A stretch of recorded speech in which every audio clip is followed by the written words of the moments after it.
Hanya karena satu permintaan kecil dari seorang pelayan, seluruh restoran mendadak sunyi dan terasa menyesakan. "Pak, bolehkah saya membawa pulang sisa nasi ini untuk adik perempuan saya?" Tak seorang pun menyangka bahwa pria yang duduk di hadapannya bukanlah pelanggan biasa, melainkan seorang miliarder terkenal. Dan tak seorang pun menduga bahwa sekotak makanan yang nyaris terbuang itu kelak akan mengubah kehidupan dua orang yang berasal dari dunia yang sama sekali berbeda. Namun yang lebih mengejutkan terjadi ketika kisah mereka terbongkar ke publik dan hampir semua orang menuduh gadis miskin itu sedang memanfaatkan pria kaya tersebut. Apakah kenyataan di balik hubungan mereka benar-benar seperti yang dilihat orang-orang? Mari kita ikuti kisahnya. Jakarta memasuki penghujung bulan dengan hujan yang datang tanpa diduga. Pagi hari matahari masih menyengat, tetapi menjelang petang awan hitam sudah menutupi langit. Kendaraan berdesakan di sepanjang Jalan Jenderal Sudirman, suara klakson bercampur dengan derak hujan di atap-atap bangunan, membuat hampir semua orang hanya ingin segera pulang. Namun Sekar Ayuning Tias belum bisa melakukan itu. Pukul 19 WIB, ketika banyak keluarga mulai berkumpul menikmati makan malam, ia justru baru memulai shiftnya di restoran Seroja, salah satu restoran kelas atas di kawasan Jalan MH Tamrin. Sekar mengganti pakaiannya dengan seragam berwarna krem, menyanggul rapi rambut panjangnya, lalu memandangi dirinya di cermin kecil ruang ganti. Wajahnya tampak sedikit tirus dan lingkaran gelap terlihat di bawah matanya, tetapi senyumnya tetap harus ramah. Dalam pekerjaan pelayanan, bahkan sebelum tamu mencicipi makanan, seorang pelayan harus lebih dahulu membuat mereka merasa nyaman. Ia menarik napas panjang lalu berjalan menuju ruang utama. "Kak Sekar," seorang pelayan muda bernama Laila berlari menghampirinya. "Hari ini kakak pegang area A?" "Ya." "Meja nomor 9 tetap sudah dipesan." Sekar mengangguk. "Iya, aku tahu. Meja nomor 9. Itulah meja pelanggan tetap yang paling dikenalnya selama hampir 4 bulan terakhir. Pria itu selalu datang setelah pukul 20 WIB, sendirian, mengenakan kemeja putih atau setelan jas gelap, tidak banyak bicara, tidak memesan minuman beralkohol, dan hampir selalu memilih menu yang sama. Hal yang paling membuat staf dapur dan para pelayan heran adalah ia selalu menyisakan hampir separuh makanannya. Ada yang mengatakan orang kaya memang makan sedikit. Ada yang menduga ia sedang menjalani pola makan tertentu. Ada pula yang menganggap pria itu terlalu sibuk karena bahkan saat makan matanya sering terpaku pada ponsel atau tablet. Sekar tidak pernah bertanya. Pekerjaannya tidak mengajarinya mencampuri urusan pribadi pelanggan. Sekitar pukul 20.15 WIB, pintu kaca restoran terbuka. Pria itu masuk dengan kemeja biru tua dan sebuah payung yang masih basah oleh air hujan di tangannya. Petugas penerima tamu tersenyum. "Selamat malam, Pak Arya." Pria itu mengangguk tipis. "Meja biasa saya." "Baik, Pak." Sekar membawa air mineral ke mejanya. "Selamat malam, Pak." Arya Wicaksono mendongak. "Selamat malam." Suaranya rendah dan lembut, sama sekali tidak terdengar seperti seseorang yang terbiasa memberi perintah. Sekar menyerahkan daftar menu seperti biasa. Arya melihatnya sekilas lalu tersenyum. "Hari ini seperti biasa saja." "Baik, Pak." Sekar mencatat pesanannya. Semur daging sapi, salad sayuran, roti bawang putih panggang, dan perkedel kentang hangat.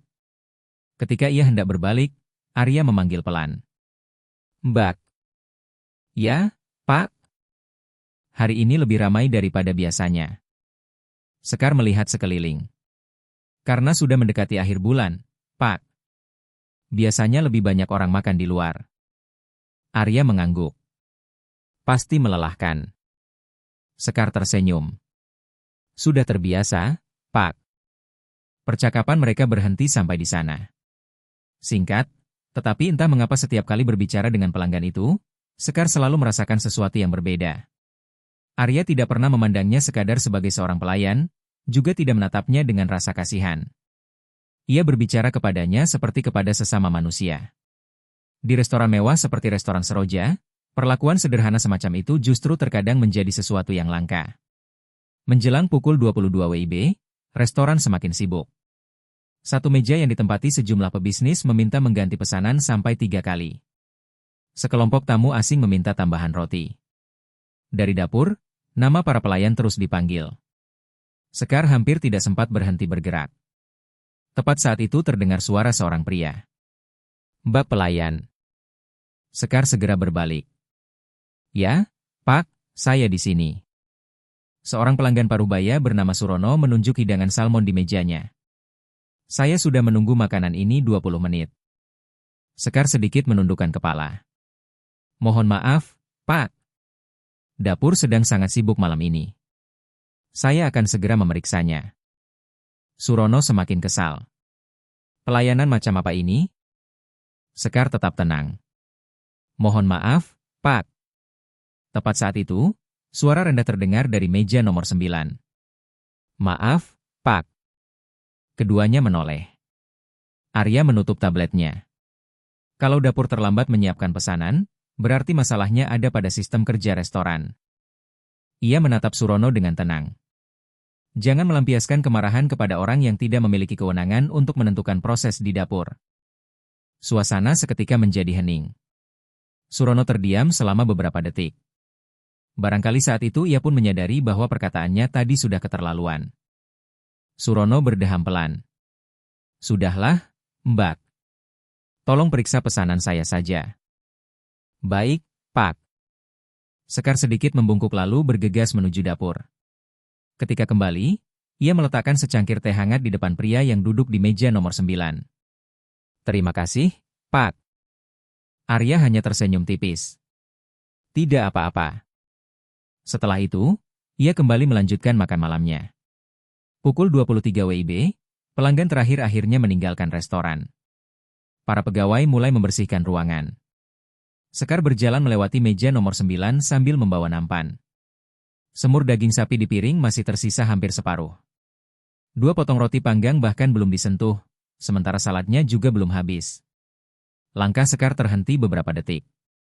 Bukan karena ia menyayangkan makanan itu, melainkan karena tiba-tiba terbayang adik perempuannya, Nindya Pramesti, yang mungkin saat ini masih duduk di kamar kos kecil mereka di Matraman, Jakarta Timur, sibuk menyelesaikan ilustrasi terakhir untuk tugas akhirnya. Pagi tadi sebelum Sekar berangkat bekerja, Nindya hanya makan sebungkus nasi sederhana dengan porsi kecil lalu tersenyum sambil berkata, "Aku tidak lapar, Kak." Sekar tahu adiknya berbohong. Biaya membeli perlengkapan dan cat untuk tugas seni bulan ini jauh melebihi perkiraan mereka. Kedua kakak beradik itu sepakat untuk berhemat sampai Sekar menerima gaji berikutnya. Kemarin sore Nindya bahkan sempat bercanda, akhir bulan memang program diet paling alami. Ia mengatakannya sambil tertawa ceria. Tetapi malam itu Sekar mendengar sendiri suara perut adiknya yang keroncongan karena lapar. Sekar menunduk memandangi makanan yang tersisa di meja. Restoran Seroja memiliki aturan yang sangat jelas. Makanan yang sudah disajikan kepada pelanggan tidak boleh digunakan atau disajikan kembali. Sebagian besar akan langsung dibuang. Memikirkan hal itu membuat dadanya terasa berat. Ia berbalik untuk pergi, tetapi kemudian kembali menoleh. Selama beberapa menit kakinya seolah terpaku di tempat. Ia hanya berdiri diam. Pertanyaannya sebenarnya sangat sederhana, tetapi mengapa begitu sulit diucapkan? Harga diri yang selama bertahun-tahun selalu dijaganya membuat tenggorokannya terasa tercekat. Ada sesuatu? Suara pria itu terdengar. Sekar tersentak. Rupanya Arya belum pergi. Ia sedang memasukkan tablet ke dalam tas kerjanya. Sekar menjadi salah tingkah. Oh, tidak, Pak. Arya mengikuti arah pandangannya menuju piring di meja, tetapi tidak mendesaknya. Ia hanya menunggu dengan sabar. Sekar menggigit bibirnya pelan. Akhirnya ia menarik napas panjang. Pak, kalau makanan yang tersisa ini memang akan dibuang oleh restoran, ia terdiam begitu lama hingga dirinya sendiri merasa malu. Bolehkah saya membawanya pulang untuk adik perempuan saya? Begitu kalimat itu selesai diucapkan, suasana di sekitar mereka mendadak terasa sangat sunyi. Bahkan suara piring dan peralatan makan yang sedang dibereskan dari arah dapur seolah mengecil. Arya menatapnya cukup lama. Tidak ada rasa jijik ataupun keterkejutan di wajahnya. Hanya saja, tatapannya mendadak menjadi lebih dalam. Ia bertanya pelan, "Adikmu belum makan malam?" Sekar menundukkan kepala. Dia sedang mengerjakan tugas akhir. Beberapa hari ini kondisi keuangan kami agak sulit. Ia buru-buru menambahkan, "Saya tidak meminta makanan baru, Pak. Kalau yang ini juga tidak boleh dibawa pulang, tidak apa-apa." Sekar memaksakan senyum. Anggap saja saya tidak pernah bertanya. Ia hendak mengangkat piring itu ketika Arya berkata lembut, "Tunggu." Ia mengangkat tangan dan memanggil seorang pelayan lain. "Mbak, boleh minta bantuan?" Tentu, Pak. Tolong minta dapur menyiapkan satu porsi nasi hangat dengan semur daging sapi seperti pesanan saya, lalu bungkus untuk dibawa pulang. Sekar langsung menggeleng. Tidak, Pak, tidak perlu. Arya menatapnya dengan tenang. Yang ini sudah saya makan. Yang nanti dibuat dapur adalah makanan baru. Jangan biarkan adikmu makan makanan yang sudah dingin. Sekar begitu gugup hingga tidak tahu harus menjawab apa. Tapi jangan salah paham. Arya tersenyum kecil. Saya hanya tidak ingin seseorang harus kelaparan ketika masih ada makanan hangat yang bisa disiapkan. Tidak lama kemudian, staf dapur membawa sebuah kotak makanan yang masih hangat. Sekar menerimanya dengan kedua tangan lalu sedikit membungkuk. Terima kasih, Pak. Arya hanya mengangguk tanpa mengatakan apa-apa lagi. Malam itu, ketika Sekar keluar dari restoran Seroja, hujan telah berhenti. Ia mendekap kotak nasi yang masih hangat itu, merasa lega sekaligus terharu. Di balik jendela kaca restoran, Arya Wicaksono masih duduk diam selama beberapa menit. Makanan di hadapannya nyaris tidak tersentuh. Untuk pertama kalinya setelah bertahun-tahun, ia menyadari bahwa ada orang yang tidak menghabiskan makanannya bukan karena terlalu kenyang, dan bahwa sebuah pertanyaan yang begitu sederhana ternyata dapat meninggalkan beban yang begitu berat di hati seseorang. Setelah malam itu, Sekar mengira semuanya akan berakhir sebagai pertemuan kebetulan. Sekotak nasi, sebuah ucapan terima kasih, kemudian masing-masing kembali menjalani kehidupannya sendiri. Namun ternyata ada pertemuan-pertemuan yang justru bermula dari hal paling sederhana. Keesokan paginya, Sekar bangun lebih siang daripada biasanya. Malam sebelumnya ia baru tiba di kamar kos mereka menjelang tengah malam.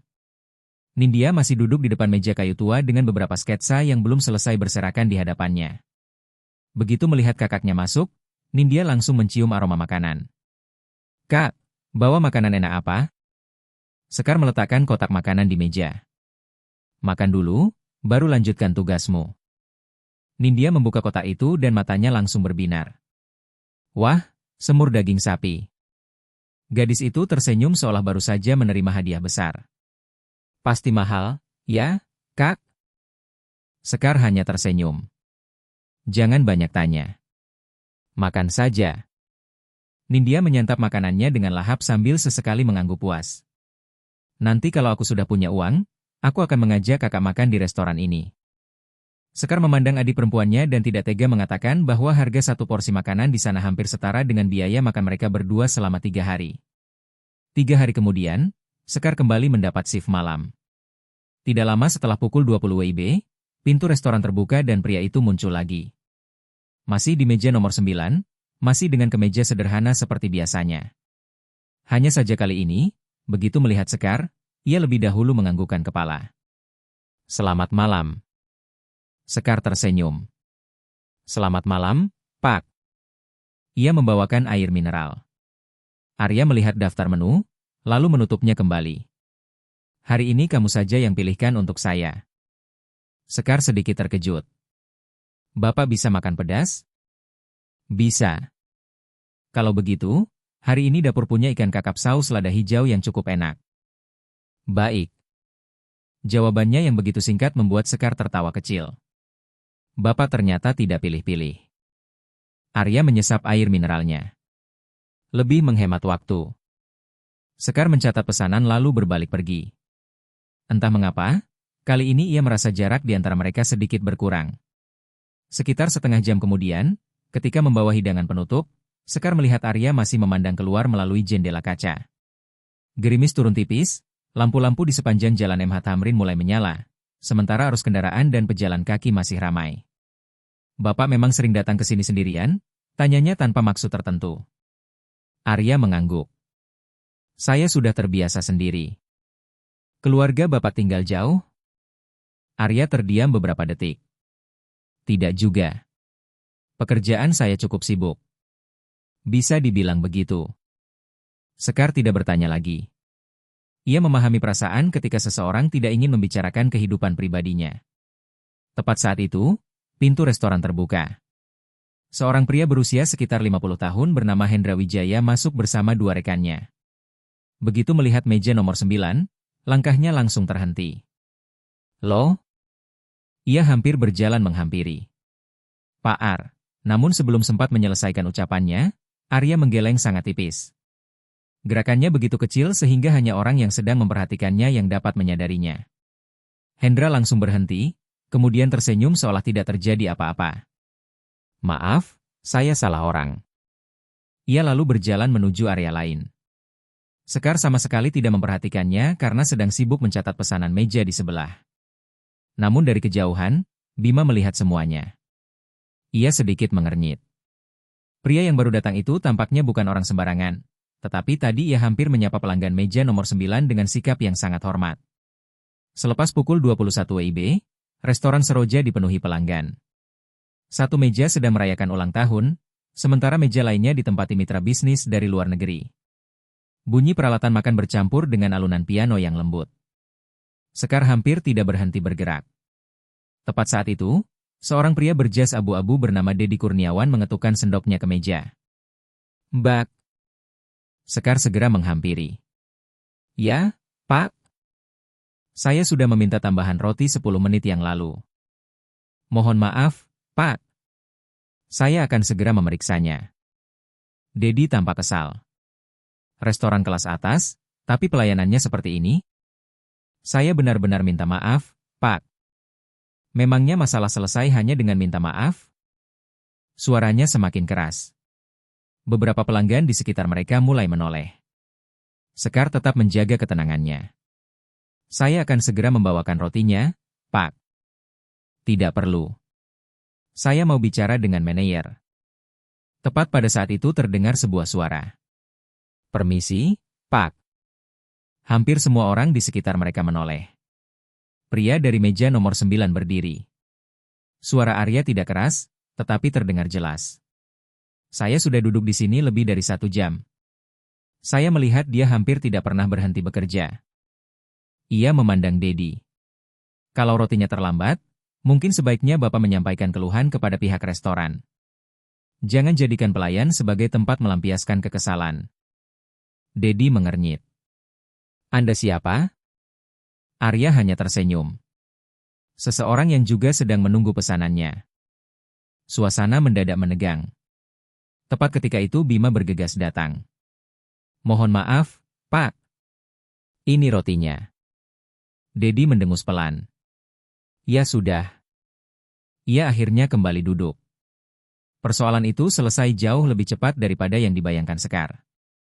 Ketika membawa teh hangat ke meja nomor 9, Sekar berkata pelan, terima kasih, Pak. Arya tetap memandang cangkir tehnya. Terakhir kali kamu juga mengatakan hal yang sama. Sekar tersenyum. Karena Bapak membantu saya lagi. Arya menggeleng. Saya hanya mengatakan sesuatu yang memang seharusnya dikatakan. Menjelang pukul 23 WIB, jumlah pelanggan mulai berkurang. Sekar berjalan melewati meja nomor 9. Kali ini makanan di piring Arya hampir habis. Ia tersenyum. Hari ini Bapak makan lebih lahap. Arya melihat piringnya. Sepertinya begitu. Mungkin karena saya yang memilihkan menunya? Bisa jadi. Keduanya tertawa. Untuk pertama kalinya, percakapan mereka tidak lagi terasa canggung. Setelah beberapa detik terdiam, Arya bertanya, sudah berapa lama kamu bekerja di sini? Hampir 3 tahun. Pernah terpikir untuk berhenti? Sekar berpikir sejenak. Pernah. Tapi kalau berhenti, saya juga belum tahu harus melakukan apa. Dulu kamu kuliah apa? Pendidikan. Arya sedikit mengangkat wajahnya. Benarkah? Saya sempat kuliah lebih dari 2 tahun. Lalu, ayah dan ibu saya meninggal dalam kecelakaan. Saya berhenti kuliah dan mulai bekerja. Waktu itu Nindya masih kelas 3 SMA. Arya tidak bertanya lebih jauh. Ia hanya menunduk menatap cangkir tehnya. Beberapa saat kemudian, ia berkata pelan, kamu hebat. Sekar tertawa kecil. Hebat apanya, Pak? Kalau saya benar-benar hebat, mungkin saya tidak perlu memikirkan biaya makan setiap hari. Arya menggeleng pelan. Saya tidak berpikir begitu. Orang yang mampu bangkit setelah mengalami musibah selalu layak dihormati. Sekar memandangnya. Untuk pertama kalinya, ia tidak tahu harus menjawab apa. Menjelang pukul 24.00 WIB, Arya membayar tagihannya lalu berdiri. Sebelum pergi, ia berhenti sejenak. Nindya masih mengerjakan tugas akhirnya? Iya, Pak. Dia kuliah di bidang apa?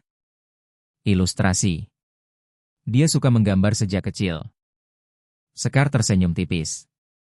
Setiap bulan biaya membeli cat dan perlengkapan gambarnya bahkan lebih besar daripada biaya makan kami.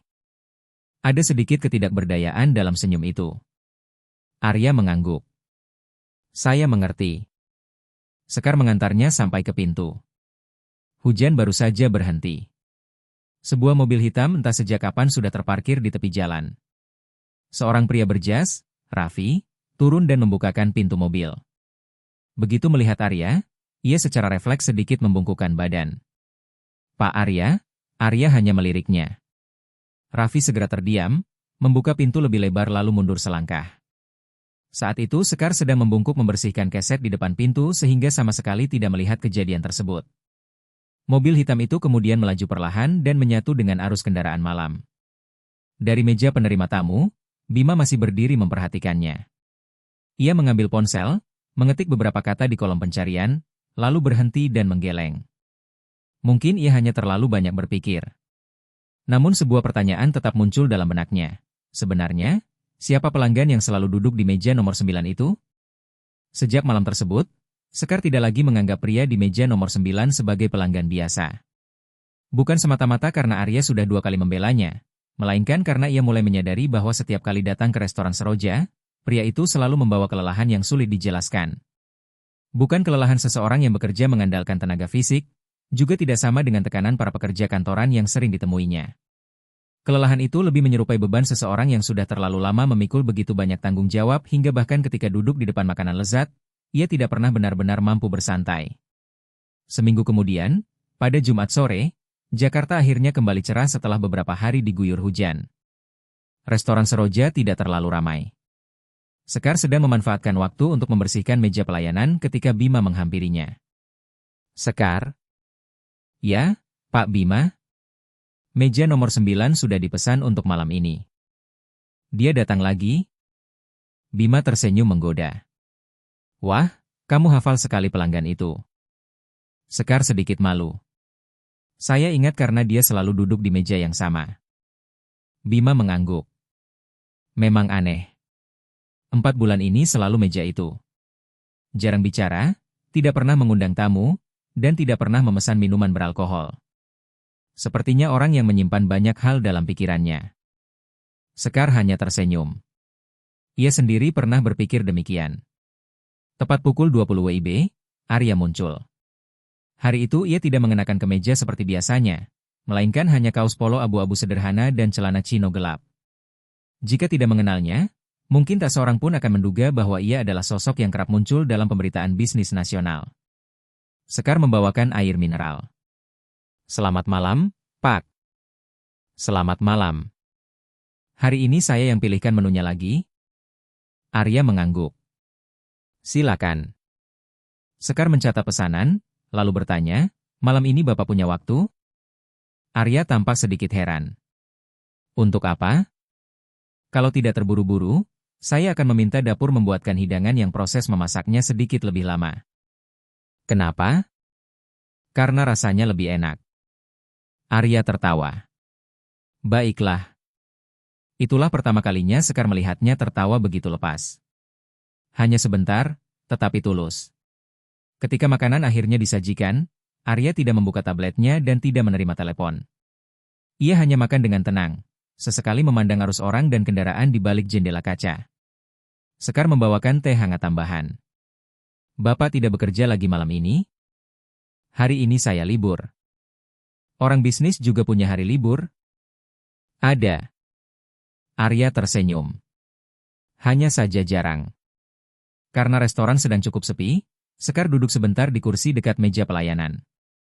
Saya kira orang yang bekerja di dunia bisnis selalu sibuk mencari uang. Arya menyesap tehnya. Mencari uang tidak terlalu sulit. Sekar terkejut. Lalu apa yang sulit?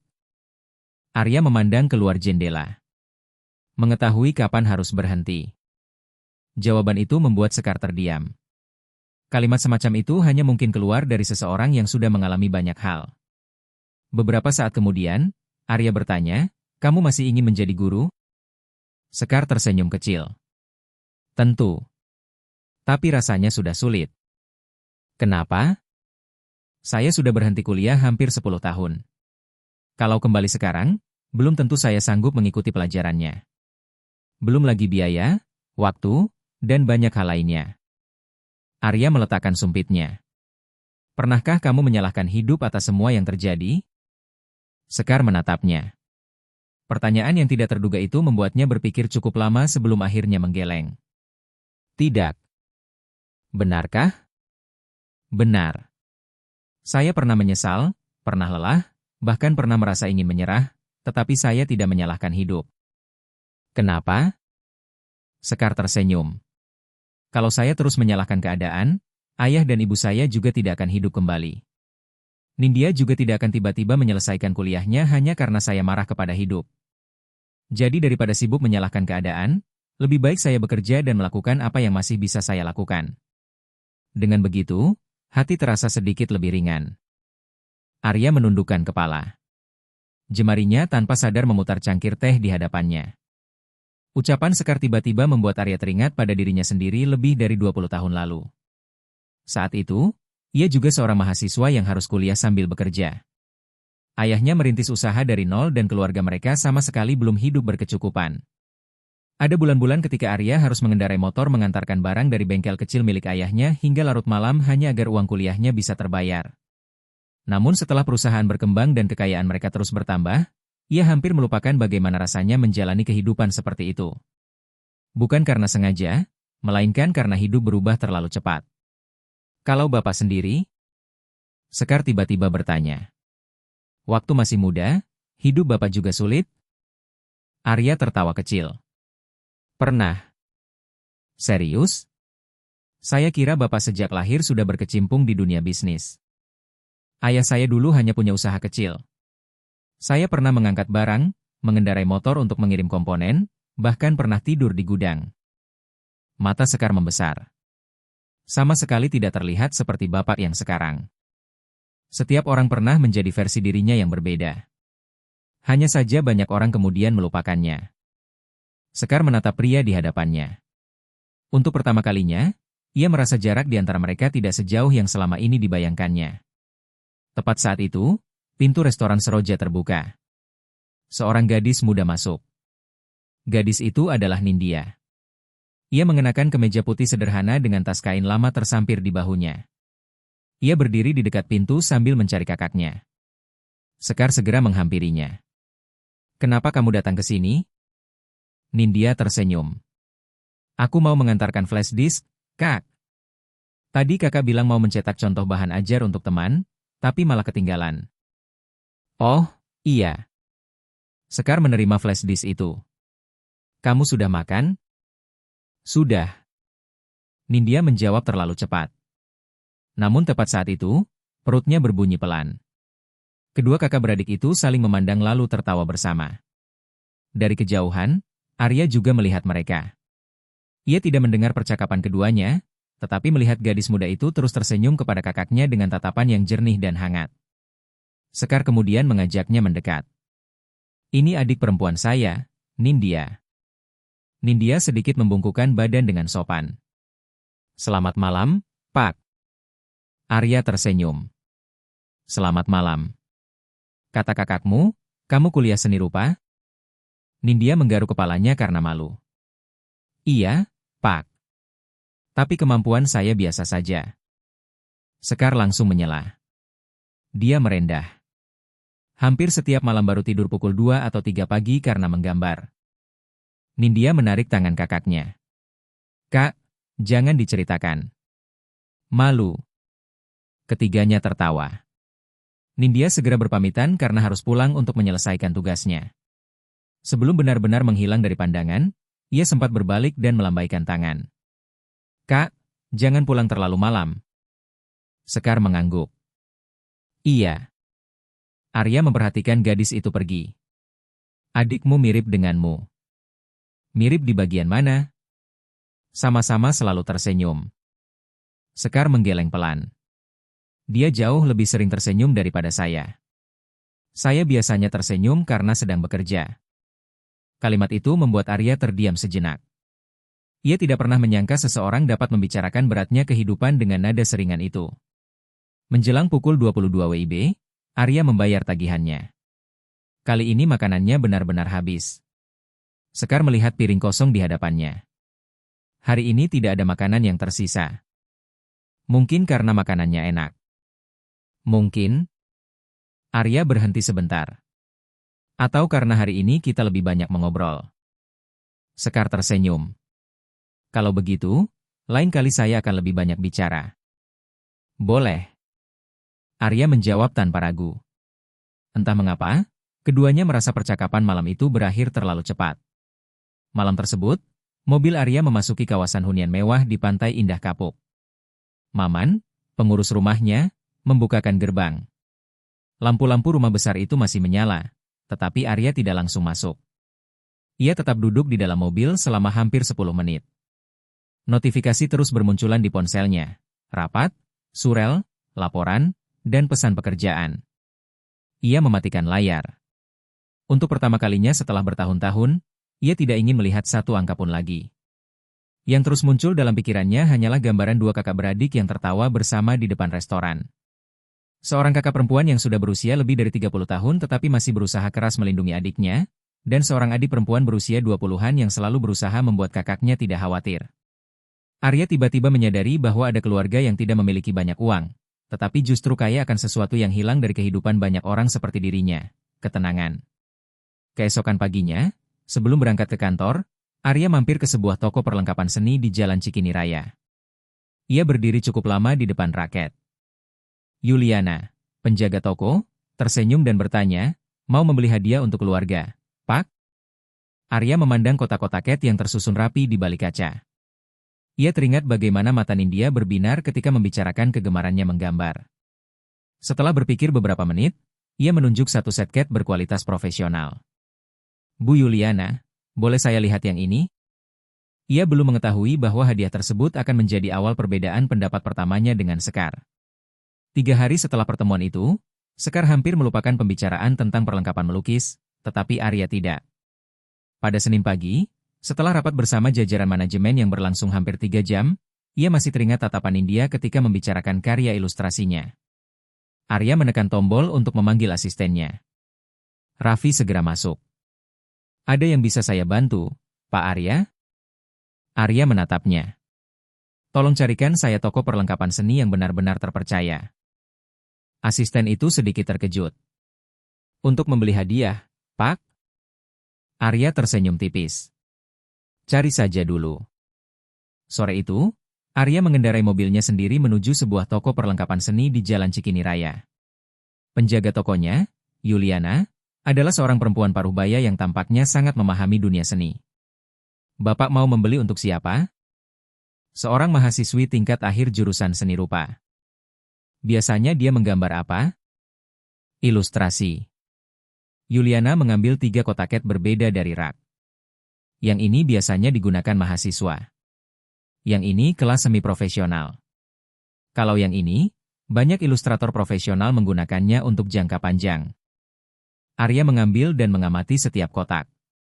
Ia sama sekali tidak memahami seni lukis, tetapi ketika melihat warna-warna yang tersusun rapi, ia tiba-tiba teringat pada malam-malam ketika Nindya duduk berjam-jam di depan meja untuk menyelesaikan gambarnya.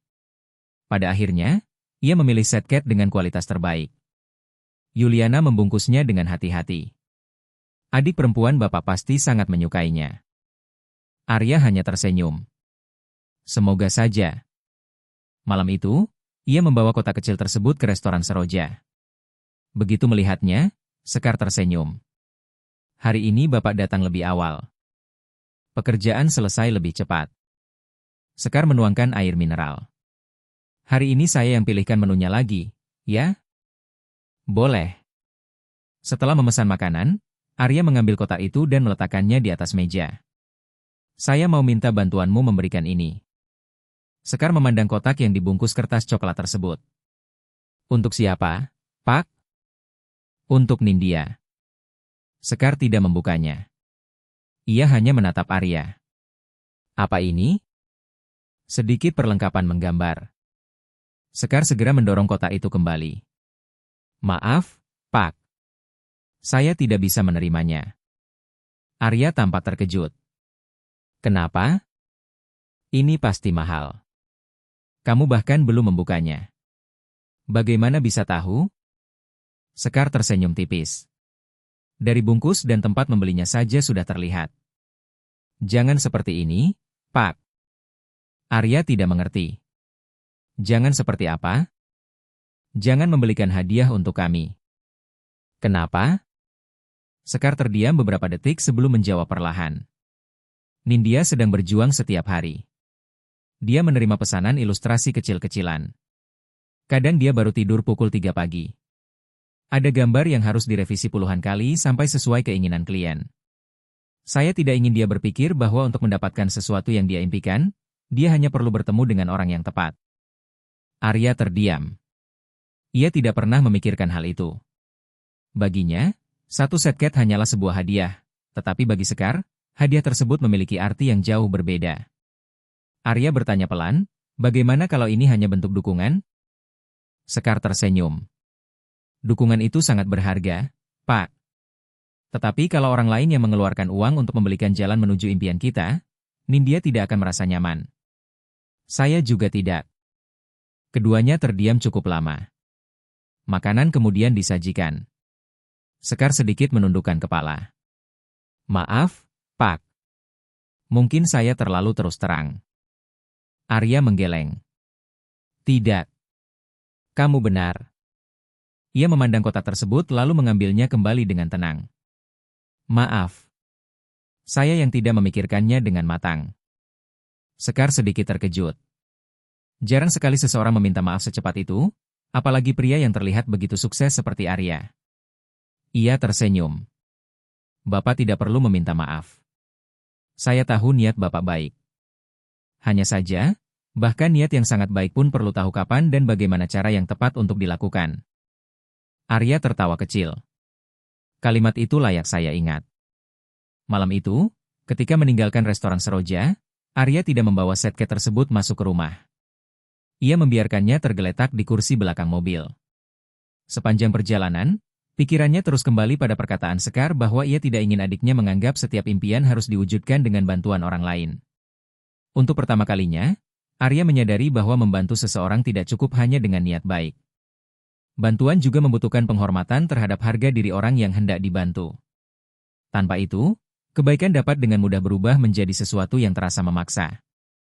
Keesokan paginya, ketika sedang minum kopi di kantornya, Arya melihat berita mengenai pameran karya ilustrator muda. Sebuah gagasan tiba-tiba muncul dalam benaknya. Ia memanggil asistennya. Raffi masuk beberapa saat kemudian. Ada yang bisa saya bantu, Pak Arya? Kamu tahu platform Ruang Karya? Tahu, Pak. Tempat para seniman mengunggah dan menjual karya mereka sendiri. Benar. Tolong cari akun atas nama Nindya Pramesti. Raffi mengetik selama beberapa menit. Ada, Pak. Dia baru mengunggah sekitar 17 karya. Baik. Jangan hubungi dia dan jangan mengatakan apapun. Kirimkan tautannya kepada saya saja. 10 menit kemudian, Arya duduk di depan layar komputer. Satu demi satu karya Nindya muncul di hadapannya. Sudut-sudut kota Jakarta, kedai kopi tua, ganggang sempit, seorang ibu penjual nasi uduk di bawah cahaya lampu kekuningan, hingga seorang pengemudi ojek yang tertidur di tepi jalan. Warna-warnanya tidak terlalu mencolok, tetapi setiap gambar terasa hidup. Arya melihat semuanya satu persatu sampai selesai. Setelah itu, ia menekan tombol pembelian pada 3 karya.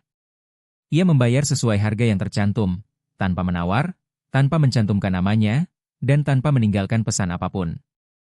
Transaksi tersebut hanya terlihat berasal dari akun pelanggan biasa. Sore itu, Nindya sedang memperbaiki sebuah ilustrasi ketika ponselnya berbunyi menandakan adanya pesanan baru. Ia membuka notifikasi itu lalu langsung berdiri.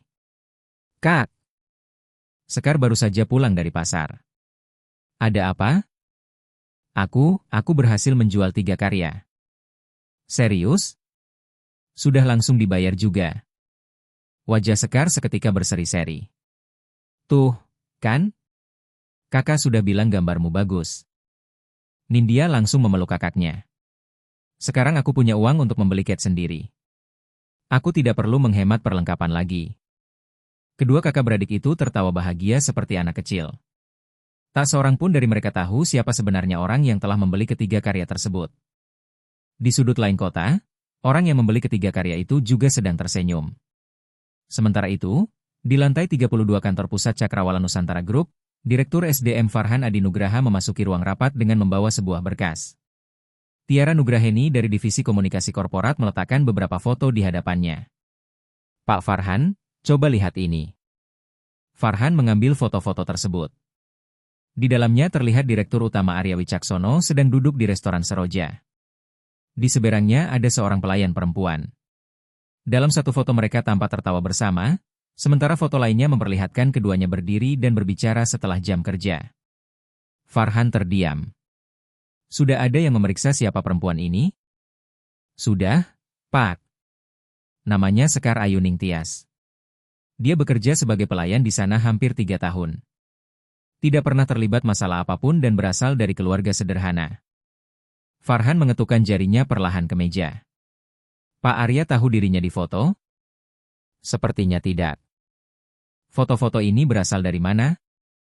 Seorang pelanggan tanpa sengaja mengunggahnya ke media sosial. Untuk sementara belum banyak orang yang memperhatikannya. Farhan mengamati foto-foto itu sekali lagi. Ia sama sekali tidak memiliki prasangka buruk terhadap Sekar, tetapi ia memahami betul bahwa jika gambar-gambar tersebut menyebar luas, orang pertama yang akan terkena dampaknya adalah Arya, lalu reputasi Cakrawala Nusantara Group. Ia menutup berkas tersebut. Divisi Komunikasi Korporat terus pantau perkembangannya. Kalau ada sesuatu yang baru, segera laporkan kepada saya. Baik, Pak. Setelah semua orang meninggalkan ruang rapat, Farhan masih duduk sendirian. Tatapannya berhenti pada baris pertama di dalam berkas, nama lengkap, Sekar Ayuning Tias. Di balik jendela gedung tinggi itu, hujan mulai turun membasahi Jakarta. Sementara di sudut lain kota, Sekar sama sekali tidak mengetahui bahwa kehidupannya yang selama ini sederhana dan tenang tanpa sengaja telah masuk dalam pengamatan orang-orang dari dunia yang sama sekali berbeda. Setelah kejadian mengenai setket tersebut, perlahan muncul sebuah pengertian yang sulit dijelaskan antara Sekar dan Arya. Tidak ada lagi ucapan terima kasih yang terlalu formal, dan jarak kaku antara seorang pelanggan dengan seorang pelayan pun mulai menghilang. Keduanya tetap menjaga batas, tetapi setiap kali bertemu selalu ada cerita baru untuk dibicarakan. Kadang tentang cuaca, kadang tentang buku, dan kadang hanya pertanyaan sederhana apakah yang lain sudah makan malam. Anehnya, percakapan-percakapan kecil itu membuat keduanya merasa nyaman. Pada suatu sore di awal bulan, restoran Seroja menjadi lokasi jamuan sebuah perusahaan besar. Hampir seluruh lantai pertama dipenuhi tamu. Pihak restoran memasang layar besar agar para tamu dapat menyaksikan siaran langsung acara groundbreaking sebuah proyek kawasan terpadu baru. Beberapa tamu yang duduk dekat meja penerima tamu makan sambil berbincang. Proyek Cakrawala Nusantara Group ini besar sekali. Katanya direktur utamanya masih relatif muda, tapi sangat tegas dalam mengambil keputusan. Malam ini pasti masuk semua berita bisnis. Sekar sedang membawa nampan berisi minuman ketika melewati mereka. Ia hanya mendengar percakapan itu sekilas. Berita mengenai dunia korporasi tidak pernah menjadi sesuatu yang menarik perhatiannya. Tepat saat itu, pembawa acara di layar berkata, "Selanjutnya, kami mengundang Bapak Arya Wicaksono, Direktur Utama Cakrawala Nusantara Group, untuk menyampaikan sambutan." Sekar tanpa sadar mengangkat kepala. Seorang pria dengan setelan jas biru tua berjalan menuju podium. Gerakannya tenang, suaranya rendah dan mantap, dengan senyum tipis yang sangat dikenalnya. Gelas di atas nampan yang dipegang Sekar sedikit bergetar. Ia terpaku di tempat. Itu adalah pria yang selama ini duduk di meja nomor 9. Orang yang pernah memesankan nasi hangat dan semur daging sapi untuk Nindya. Orang yang bercerita kepadanya tentang masa-masa kuliah sambil bekerja dan mengantarkan barang hingga larut malam. Semua suara di sekelilingnya seakan perlahan menghilang. Baru ketika Bima memanggil dengan keras, "Sekar," ia tersentak. "Ya, Pak. Tolong antarkan minuman ke meja 12. "Baik." Sekar memaksa kakinya bergerak, tetapi pikirannya benar-benar kosong. Sepanjang malam ia sulit berkonsentrasi. Menjelang pukul 21 WIB, pintu restoran kembali terbuka. Arya masuk seperti biasanya. Begitu melihat Sekar, ia langsung tersenyum, tetapi kali ini senyum itu tidak dibalas. Sekar berbalik kepada Keisha. Keisha, malam ini kamu bisa menggantikan aku melayani meja nomor 9? Keisha tampak heran. Kenapa? Aku agak kurang enak badan. Oh, baik. Keisha tidak berpikir macam-macam. Ia mengambil daftar menu lalu berjalan menuju meja nomor 9. Arya sedikit terdiam ketika melihatnya. Sekar tidak bertugas di sini malam ini? Keisha tersenyum. Kak Sekar sedang kurang enak badan. Pak, jadi malam ini saya yang melayani Bapak. Tatapan Arya tanpa sadar menyapu seluruh ruangan. Di kejauhan, Sekar sedang menundukkan kepala sambil mencatat pesanan meja lain. Ia sengaja menghindari tatapan Arya.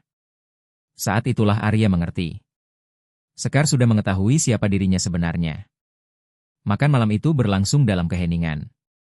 Arya hampir tidak menyentuh makanannya. Ketika hendak membayar, ia bertanya kepada Keisha, Sekar bekerja sampai pukul berapa?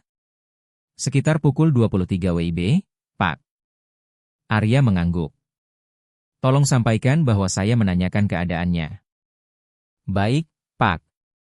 Pukul 23.15 WIB, restoran Seroja tutup. Sekar mengganti seragamnya lalu berjalan keluar. Udara malam Jakarta terasa lebih sejuk setelah hujan. Baru saja Sekar mendorong motornya keluar dari area parkir ketika ia melihat seseorang berdiri di bawah pohon di seberang jalan. Arya. Malam itu ia tidak mengenakan jas, hanya kemeja putih dengan lengan digulung hingga siku, dan beberapa tetes air hujan masih menempel di bahunya. Begitu melihat Sekar, ia segera berjalan mendekat. Sudah lama menunggu saya, Pak? Sekitar 20 menit. Sekar menundukkan kepala. Bapak tidak perlu melakukan ini. Perlu.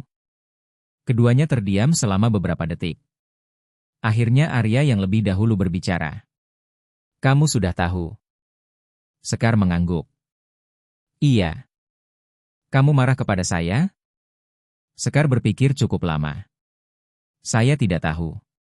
Saya hanya merasa seperti menjadi orang terakhir yang mengetahui siapa Bapak sebenarnya. Arya mengembuskan napas pelan. Maaf. Saya tidak bermaksud membohongimu. Hanya saja, ketika berada di restoran Seroja, saya ingin menjadi pelanggan biasa. Sekar menatapnya. Bapak takut orang lain tahu bahwa Bapak direktur utama? Tidak. Arya tersenyum hambar. Saya takut orang hanya melihat jabatan saya dan tidak lagi melihat saya sebagai manusia biasa. Jawaban itu membuat Sekar terdiam. Ia teringat pertama kali bertemu dengannya. Seorang pria yang makan malam sendirian, tidak banyak bicara dan selalu tampak tenang. Seandainya sejak awal ia tahu bahwa pria itu memimpin sebuah grup usaha besar, mungkin sikapnya juga akan berbeda. Mungkin ia bahkan tidak akan berani meminta izin membawa pulang makanan untuk adiknya. Memikirkan hal tersebut membuat Sekar tersenyum getir. Bapak tahu? Kalau sejak hari pertama saya tahu siapa Bapak sebenarnya, mungkin saya bahkan tidak berani mengajak Bapak bicara. Arya menatapnya. Itulah alasan saya tidak mengatakannya. Keduanya kemudian berjalan perlahan menyusuri trotoar Jalan MH Tamrin. Jalanan sudah jauh lebih lengang dan hanya beberapa kedai kopi yang masih buka hingga larut malam. Arya kembali berbicara. Beberapa waktu lalu saya pernah mengatakan kepadamu tentang program yang membantu orang dewasa melanjutkan pendidikan. Sekar mengangguk. Saya ingat. Yayasan Cakrawala Nusantara sedang membuka pendaftaran. Program itu bukan hanya untuk karyawan perusahaan, tetapi juga untuk orang dewasa yang ingin kembali kuliah. Semua permohonan dinilai secara independen. Saya tidak menjadi bagian dari tim seleksi. Kalau kamu ingin mencoba, ajukan sendiri berkasmu. Sekar menatapnya. Bapak sedang berusaha membantu saya?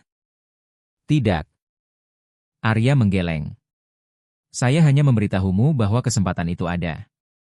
Apakah kamu memenuhi persyaratan atau tidak, bukan saya yang menentukan. Sekar terdiam. Perkataan itu sama sekali berbeda dari yang dibayangkannya. Tidak ada janji, tidak ada jaminan, dan tidak ada kesan bahwa Arya sedang memberikan sesuatu karena belas kasihan. Ia hanya menunjukkan sebuah pintu yang mungkin bisa dibuka oleh Sekar sendiri. Ketika mereka tiba di sebuah persimpangan, Sekar berhenti. Saya akan memikirkannya. Arya mengangguk. Tidak perlu terburu-buru. Kamu berhak menolak, tetapi kamu juga berhak mencoba. Sekar memandang pria di hadapannya. Untuk pertama kalinya sejak mengetahui identitas asli Arya, ia merasa jarak di antara mereka bukan lagi soal kedudukan sosial, melainkan cara keduanya menghadapi kehidupan. Arya terbiasa menyelesaikan masalah dengan sumber daya yang dimilikinya, sementara Sekar terbiasa melewati setiap kesulitan dengan usahanya sendiri. Tidak ada yang salah. Mereka hanya tumbuh dengan cara yang sangat berbeda. Pada hari-hari berikutnya, Sekar mulai mencari kembali buku-buku kuliah lamanya yang tersimpan dalam kardus di bawah tempat tidur. Halaman-halamannya sudah menguning, bahkan beberapa buku masih penuh dengan catatan tangannya dari hampir 10 tahun lalu. Nindya memandang kakaknya dengan heran. Kak, kakak benar-benar mau kuliah lagi? Sekar tersenyum kecil. Aku belum tahu. Tapi kalau tidak mencoba, mungkin suatu hari nanti aku akan menyesal. Nindya langsung merangkul bahu kakaknya. Aku dukung kakak. Sekar tidak menceritakan kepada Nindya tentang Arya. Ia juga tidak menghubungi pria itu dan tidak lagi melayani meja nomor 9. Selama hampir 2 bulan, mereka tidak bertemu. Arya masih sesekali datang ke restoran Seroja, tetapi meja nomor 9 selalu dilayani oleh pegawai lain. Ia tidak pernah menanyakan alasannya, hanya makan dengan tenang lalu pergi. Dalam pikirannya, mungkin Sekar memang sudah memilih untuk keluar dari kehidupannya. Sementara itu, di sebuah kantor di pusat Jakarta, Farhan meletakkan beberapa foto baru yang dikumpulkan dari media sosial di atas mejanya. Salah satunya memperlihatkan Arya dan Sekar berjalan bersama di trotoar setelah restoran tutup. Farhan mengernyit tipis. Pengalaman profesionalnya mengatakan bahwa jika foto-foto semacam itu terus bermunculan, persoalan tersebut tidak akan lama lagi menjadi urusan pribadi 2 orang saja. Hampir 2 bulan berlalu. Lampu restoran Seroja tetap menyala setiap malam. Meja nomor 9 masih rutin dipesan, tetapi Sekar tidak pernah lagi menjadi pelayan di meja tersebut. Setiap kali melihat nama pelanggan tetap itu muncul di layar pembagian area kerja, ia selalu meminta bertukar dengan Keisha atau Reza. Awalnya semua orang menganggapnya kebetulan. Namun memasuki minggu ketiga, Keisha akhirnya tidak tahan untuk bertanya. Kak Sekar, sebenarnya kakak sedang bertengkar dengan pelanggan meja nomor 9 itu? Sekar yang sedang melipat serbet tiba-tiba menghentikan tangannya. Tidak. Kalau tidak, kenapa selalu menghindar? Tidak ada apa-apa. Keisha menatapnya penuh selidik. Tapi dia sudah beberapa kali menanyakan kakak. Sekar hanya tersenyum tipis. Mungkin dia hanya bersikap sopan. Namun jauh di dalam hati, ia tahu bahwa jika terus bertemu Arya, akan semakin sulit baginya menjaga ketenangan. Kehidupan Sekar mendadak menjadi jauh lebih sibuk. Setiap pagi, ia mengendarai motornya menuju Perpustakaan Universitas Negeri Jakarta, UNJ, bukan untuk mengikuti kuliah, melainkan mencari kembali buku-buku yang pernah dipelajarinya hampir 10 tahun lalu. Matematika sekolah dasar, psikologi pendidikan, hingga metode pembelajaran.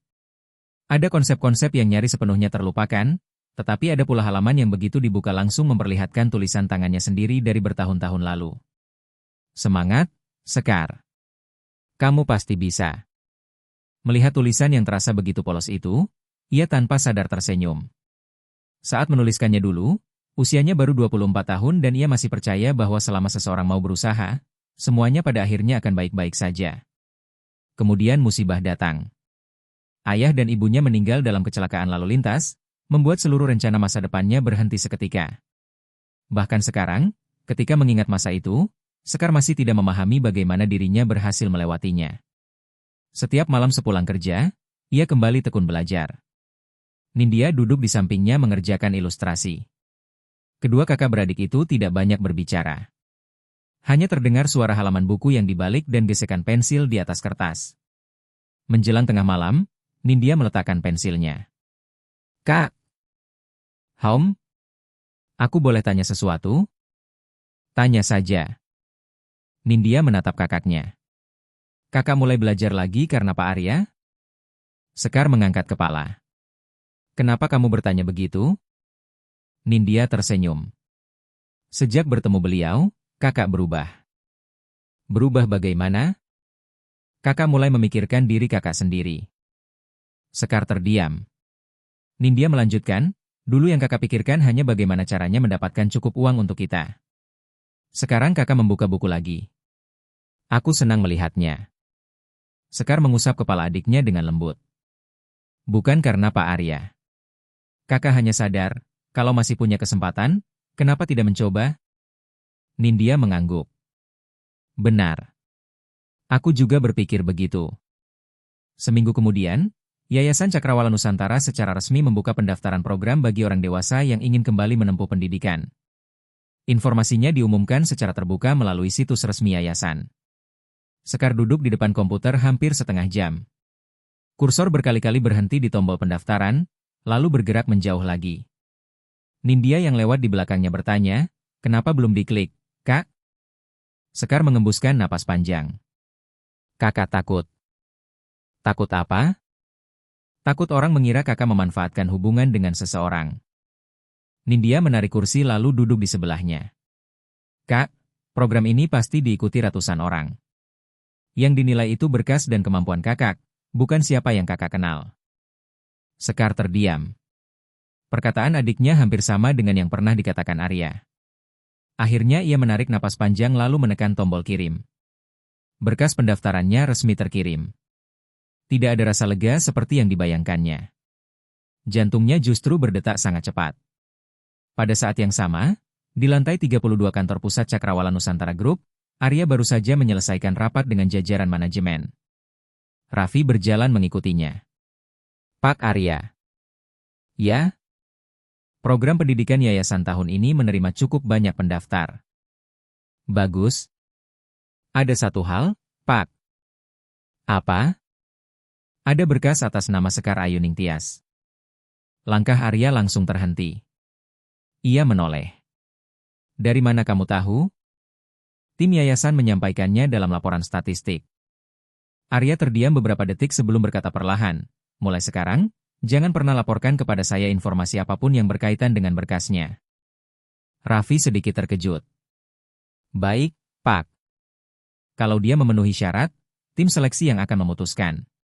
Kalau tidak memenuhi syarat, itu juga keputusan mereka. Saya tidak ingin siapapun berpikir ada campur tangan dari saya. Baik, Pak. Raffi mengangguk. Ia memahami maksud atasannya. Itu bukan hanya cara Arya menjaga keadilan bagi Sekar, tetapi juga caranya melindungi perempuan tersebut. Sore itu, Arya kembali datang ke restoran Seroja dan duduk di meja nomor 9 seperti biasa. Pelayan yang bertugas kali ini adalah Reza. Setelah memesan makanan, Arya bertanya dengan nada santai, Sekar libur hari ini? Reza menjawab, tidak, Pak. Kak Sekar tetap masuk. Sekarang sedang membantu acara di lantai 2. Arya mengangguk. Oh, baik. Ia tidak bertanya lagi. Setelah selesai makan, ia membayar lalu meninggalkan restoran. Ia tidak mengetahui bahwa tepat ketika dirinya keluar melalui pintu depan, Sekar bersama beberapa rekan kerja sedang mendorong troli makanan melalui pintu belakang menuju dapur. Jarak keduanya hanya beberapa puluh meter, tetapi mereka sama sekali tidak bertemu. Pada malam yang lain, Nindya sedang menyelesaikan pesanan ilustrasi ketika ponselnya berdering. Kak Sekar yang menelepon? Bukan. Sepertinya klien. Ia menerima panggilan tersebut. Dari seberang terdengar suara seorang perempuan. Halo, Nindya. Saya Maya Lestari dari penerbit Lentera Aksara. Kami melihat karya-karyamu di ruang karya dan tertarik mengajakmu mencoba mengilustrasikan sebuah buku. Mata Nindya langsung membesar. Benarkah, Mbak Maya? Benar. Kamu pikirkan dulu, ya. Begitu panggilan berakhir, Nindya langsung berteriak, Kak. Sekar bergegas keluar dari dapur. Ada apa? Wajah Nindya berseri-seri. Aku dapat pekerjaan baru. Melihat kebahagiaan adiknya, Sekar pun ikut tersenyum. Ia tidak tahu bahwa 3 karya yang terjual 2 bulan sebelumnya tanpa sengaja telah dibagikan di komunitas ilustrator, membuat semakin banyak orang mengenal karya-karya Nindya. Arya tidak pernah membicarakan hal itu dan mungkin memang tidak akan pernah mengatakannya. Pada saat yang sama, di ruang kerja Direktur SDM Cakrawala Nusantara Group, Farhan sedang memeriksa laporan pemantauan media. Tiara masuk ke ruangan. Pak Farhan. Ya? Beberapa aku mulai membagikan foto Pak Arya ketika makan di restoran Seroja. Sudah banyak? Belum. Baru beberapa unggahan, Tetapi komentar-komentarnya mulai dipenuhi spekulasi. Farhan memeriksa foto-foto itu satu persatu. Untungnya, belum ada foto yang memperlihatkan wajah Sekar dengan sangat jelas. Ia menutup laptop. Kalau media menghubungi kita, bagaimana tanggapan divisi komunikasi korporat? Itu kegiatan pribadi Pak Arya. Perusahaan tidak memberikan komentar. Benar. Farhan berdiri dan memandang keluar melalui jendela. Ia tidak khawatir tentang sebuah makan malam. Yang dikhawatirkannya adalah opini publik. Begitu seseorang sengaja merangkai narasi tertentu, kejadian yang sebenarnya sangat biasa dapat berubah menjadi skandal. Dalam hati ia berharap semuanya berhenti sampai di sini. Namun pengalaman bertahun-tahun membuatnya tahu bahwa terkadang sesuatu yang paling dikhawatirkan justru menjadi hal yang benar-benar terjadi. Pada suatu pagi di awal pekan, baru saja Sekar membuka pintu kamar kos, ponselnya terus bergetar. Ada 13 panggilan tak terjawab dan 7 pesan masuk.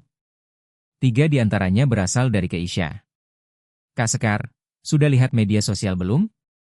Jangan buka dulu. Nanti setelah sampai restoran kita bicara. Sekar kebingungan. Ia memang tidak terbiasa membuka media sosial setiap pagi.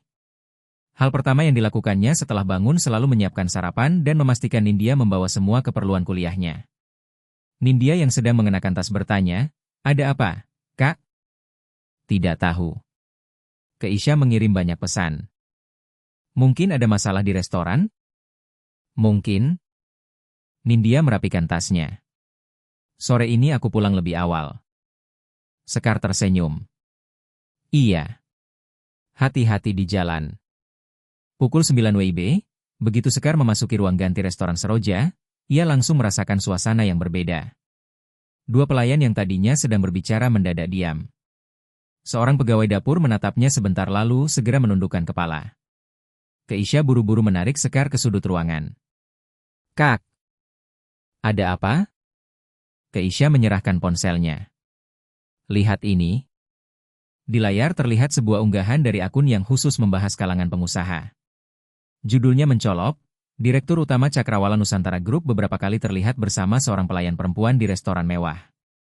Di bawahnya terdapat sejumlah foto. Salah satunya memperlihatkan Arya duduk berbicara dengan Sekar. Foto lain menunjukkan mereka berjalan bersama setelah restoran tutup. Foto-foto itu diambil dari kejauhan dan sama sekali tidak memperlihatkan kontak fisik yang intim, tetapi sudut pengambilannya cukup untuk membuat orang bebas membangun cerita sendiri. Yang lebih mengerikan adalah komentar-komentarnya. Pintar juga memilih orang untuk didekati. Ini seperti sinetron romantis di dunia nyata. Tidak mungkin semuanya kebetulan. Yang satu pimpinan grup bisnis besar, yang satu pelayan restoran.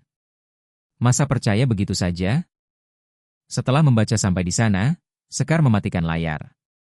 Wajahnya masih terlihat tenang, tetapi telapak tangannya sudah terasa dingin. Keisha menatapnya dengan cemas. Kakak baik-baik saja? Aku baik-baik saja. Maaf, Kak.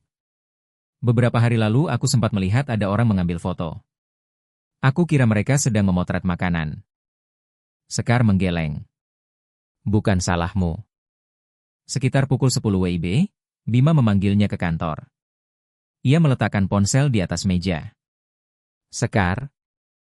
Ya, Pak Bima? Saya percaya kepadamu. Kalimat pertama itu membuat Sekar sedikit tertegun. Bima melanjutkan, kita sudah bekerja bersama hampir 3 tahun. Saya tahu kamu orang seperti apa. Sekar menundukkan kepala. Terima kasih, Pak. Bima mengembuskan napas panjang. Tapi pelanggan tidak mengenalmu. Sejak pagi sudah ada beberapa orang menelepon. Mereka bertanya apakah kamu masih bekerja di sini. Bahkan ada yang bilang malam nanti mau datang hanya untuk melihatmu. Sekar terdiam. Bima menatapnya cukup lama sebelum berkata perlahan, saya ingin kamu mengambil cuti beberapa hari. Sekar langsung mengangkat wajah. Bapak mau memberhentikan saya? Tidak. Bima segera menggeleng. Hanya cuti sementara sampai situasinya mereda. Saya tidak ingin setiap hari kamu datang bekerja hanya untuk mendengar orang membicarakanmu. Sekar menggigit bibirnya pelan. Kalau saya tidak masuk, orang-orang akan mengira saya memang bersalah. Tidak. Orang yang mau memahami akan mengerti. Orang yang sejak awal tidak mau memahami, sekalipun kamu berdiri di sini dan menjelaskan semuanya, mereka tetap tidak akan percaya. Sekar memandang manajernya. Untuk pertama kalinya selama bertahun-tahun bekerja di sana, ia melihat bahwa tatapan Bima bukan hanya menunjukkan tanggung jawab sebagai atasan, tetapi juga kepedulian yang tulus. Sekar akhirnya mengangguk. Baik, Pak. Saya akan mengambil cuti beberapa hari. Sore itu, Arya baru saja menyelesaikan pekerjaannya ketika Farhan masuk ke ruangannya. Pak Arya. Ada apa? Farhan meletakkan tablet di atas meja. Bapak sebaiknya melihat ini. Arya membaca beberapa baris pertama dengan wajah tetap tenang. Ia menyelesaikan seluruh tulisan itu, lalu membaca komentar-komentarnya satu demi satu. Baru setelah itu ia mengangkat kepala. Bagaimana divisi komunikasi korporat menanganinya? Tanya Arya. Farhan menjawab, sejauh ini belum ada media arus utama yang memberitakannya. Baru beberapa akun agregator. Kita bisa mengirim permintaan penghapusan konten atau meminta tim hukum menanganinya. Arya terdiam. Farhan melanjutkan, atau kita bisa mengeluarkan pernyataan resmi bahwa semua itu hanya spekulasi. Arya mematikan layar tablet. Tidak. Farhan tampak terkejut. Pak, jangan lakukan apapun. Semakin kita bereaksi, semakin banyak orang yang penasaran. Namun Farhan ragu sejenak sebelum bertanya, lalu bagaimana dengan Sekar? Pertanyaan itu membuat Arya terdiam. Benar. Bagaimana dengan Sekar? Orang yang paling terdampak sejak awal bukan dirinya. Ia memiliki tim komunikasi, pengacara, dan divisi hukum yang siap melindunginya, sedangkan Sekar hanya memiliki pekerjaannya, kehidupan sederhana yang selama ini dijaganya, serta harga diri yang sangat kuat. Arya berdiri. Saya akan ke restoran Seroja. Namun ketika tiba di sana, Bima sudah menunggunya. Selamat malam, Pak. Di mana Sekar? Bima menatapnya beberapa detik. Dia mengambil cuti beberapa hari. Arya sedikit mengernyit. Karena masalah di media sosial? Bima mengangguk. Saya manajernya. Saya harus memikirkan keadaan pegawai saya. Sekar tidak melakukan kesalahan, tetapi kalau setiap malam orang datang hanya untuk melihat dan membicarakannya, dia akan berada di bawah tekanan besar. Arya berkata pelan, saya mengerti. Ia tidak masuk ke restoran. Ia hanya berdiri di bawah kanopi sambil memandangi gerimis yang turun di depan pintu. Sudah sangat lama sejak terakhir kali ia merasa begitu tidak berdaya. Malam itu, ponsel Sekar berdering. Nama yang muncul di layar adalah Arya. Ia memandangi layar cukup lama sebelum akhirnya menerima panggilan. Halo. Kamu baik-baik saja? Saya baik-baik saja. Maaf. Sekar tersenyum getir. Bapak tidak melakukan kesalahan. Kalau saya tidak pernah bertemu denganmu, mungkin semua ini tidak akan terjadi. Pak Arya, Sekar memotong perkataannya, jangan berpikir begitu. Kalau orang memang ingin salah paham, apapun yang kita lakukan tetap akan mereka tafsirkan sesuka hati. Di seberang sana Arya terdiam. Beberapa saat kemudian ia berkata, biar saya tangani. Sekar menggeleng pelan meskipun pria itu tidak dapat melihatnya. Bapak bisa menggunakan pengacara. Bapak juga bisa menggunakan tim komunikasi. Ia mengembuskan napas. Tapi Bapak tahu, kalau Bapak menggunakan kekuasaan untuk melindungi saya, orang-orang justru akan semakin yakin bahwa saya bergantung kepada Bapak. Tangan Arya menggenggam ponselnya lebih erat. Saya tidak ingin kamu dirugikan. Dan saya juga tidak ingin Bapak menyelesaikan semua masalah saya. Kalimat itu membuat Arya kembali terdiam. Itulah yang sejak awal membuat Sekar berbeda dari banyak orang yang pernah ditemuinya. Perempuan itu tidak pernah meminta perlakuan istimewa. Bahkan pada saat paling sulit sekalipun, satu-satunya hal yang pernah dimintanya hanyalah makanan yang memang akan dibuang. Setelah panggilan berakhir, Arya berdiri lama di depan jendela kantornya. Di bawah sana, lampu-lampu Jakarta masih menyala. Tidak lama kemudian, Farhan kembali masuk. Pak Arya, ada sesuatu. Apa? Ada seseorang yang ingin bertemu Bapak. Siapa? Ibu Bapak. Arya berbalik. Farhan meletakkan sebuah kartu nama di atas meja. Ibu Ratna Kusumawati ingin bertemu dengan Sekar. Arya terdiam. Perasaan tidak nyaman tiba-tiba muncul dalam dirinya. Ia sangat mengenal ibunya. Ratna tidak pernah melakukan sesuatu secara impulsif. Jika ia sampai berinisiatif menemui Sekar, berarti ia sudah membuat keputusan sendiri. Dan mungkin badai yang sebenarnya baru saja akan dimulai. 3 hari setelah percakapan telepon dengan Arya, Sekar masih belum kembali bekerja di restoran Seroja. Sebagian besar waktunya dihabiskan di perpustakaan untuk mengulang materi kuliah. Sedangkan pada sore hari ia membantu Nindya memeriksa ilustrasi yang akan dikirim ke penerbit Lentera Aksara. Kehidupannya seolah kembali melambat, tetapi pembicaraan di media sosial belum sepenuhnya berhenti. Untungnya tidak ada unggahan baru yang berarti. Hanya komentar-komentar lama yang sesekali kembali muncul. Sekar berusaha tidak membacanya. Ia tahu semakin banyak membaca, semakin berat pula pikirannya. Tepat pukul 10 WIB pada Kamis pagi, ponselnya berdering. Nomor yang muncul tidak dikenalnya. Halo? Selamat pagi, Mbak Sekar. Suara seorang perempuan di seberang terdengar tenang dan jelas. Saya Ratna Kusumawati. Sekar sedikit tertegun. Ia mengenal nama tersebut meskipun belum pernah bertemu dengannya. Perempuan itu adalah Ibu Arya. Saya ingin bertemu sebentar dengan Mbak Sekar. Apakah ada waktu? Nada bicara Ratna sangat sopan dan sama sekali tidak terdengar memerintah. Sekar terdiam beberapa detik. Baik, Bu. Saya akan mengirimkan alamatnya. Mereka sepakat bertemu di sebuah kedai teh yang tenang di kawasan Menteng, Jakarta Pusat. Tempat itu tidak terlalu mewah, tetapi suasananya nyaman dan privat.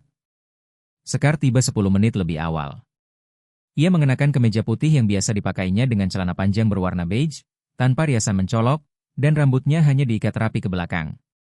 Sekitar 10 menit kemudian, sebuah mobil hitam berhenti di depan kedai. Seorang perempuan berusia lebih dari 60 tahun turun dari mobil. Rambutnya yang mulai memutih disanggul rapi.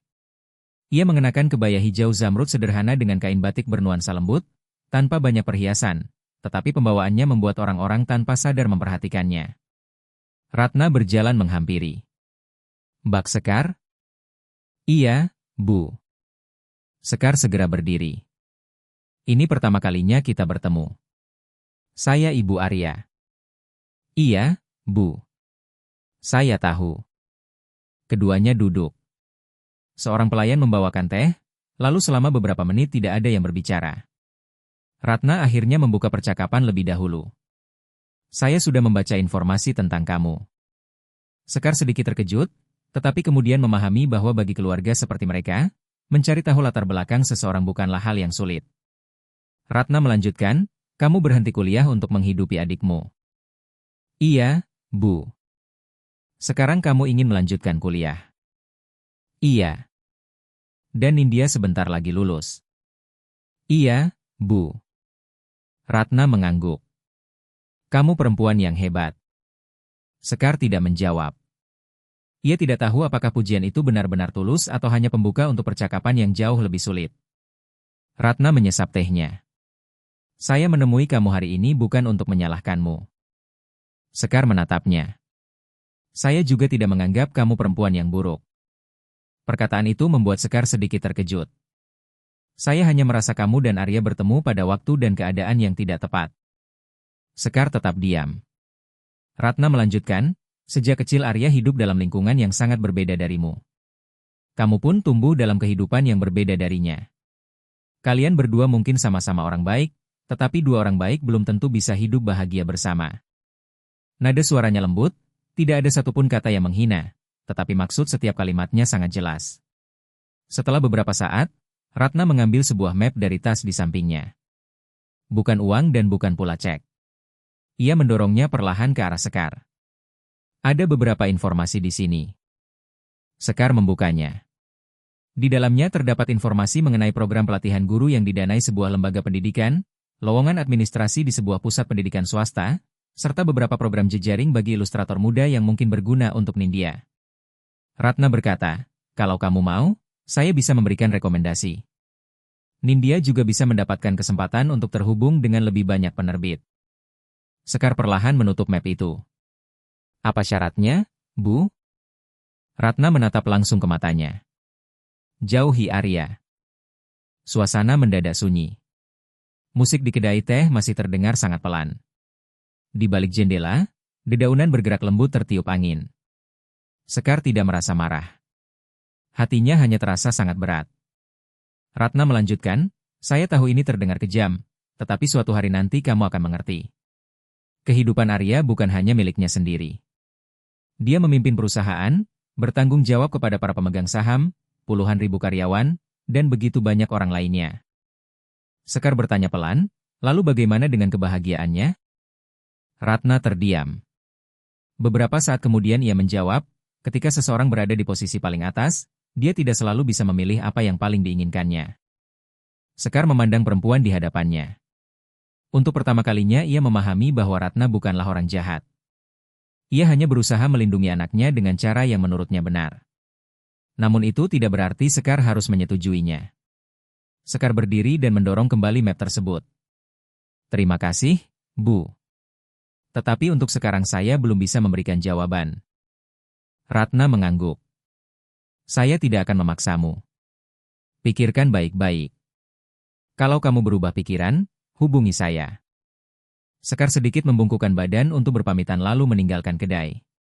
Sosoknya perlahan menghilang di balik pepohonan.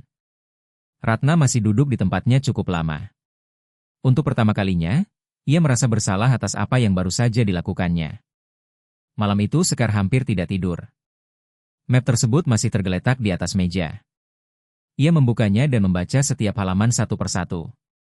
Semua kesempatan yang tercantum di sana memang sangat baik. Jika menerimanya, Nindya akan memiliki lebih banyak peluang untuk berkembang. Sekar sendiri mungkin mendapatkan pekerjaan yang lebih stabil. Kehidupan mereka bisa menjadi jauh lebih mudah. Namun setiap kali mengingat syarat yang menyertainya, dadanya kembali terasa berat. Keesokan paginya, Nindya bangun lebih awal dari biasanya. Ia membuat 2 cangkir kopi dan meletakkan salah satunya di depan kakaknya. Kakak tidak tidur semalam? Sekar tersenyum. Tidur, kok. Cuma sebentar. Nindya melihat map di atas meja. Ada pekerjaan baru? Kurang lebih. Kakak sedang bingung? Sekar mengangguk. Nindya duduk di seberangnya. Beberapa saat kemudian ia berkata, aku juga mau cerita sesuatu. Apa? Kemarin penerbit Lentera Aksara menelepon lagi.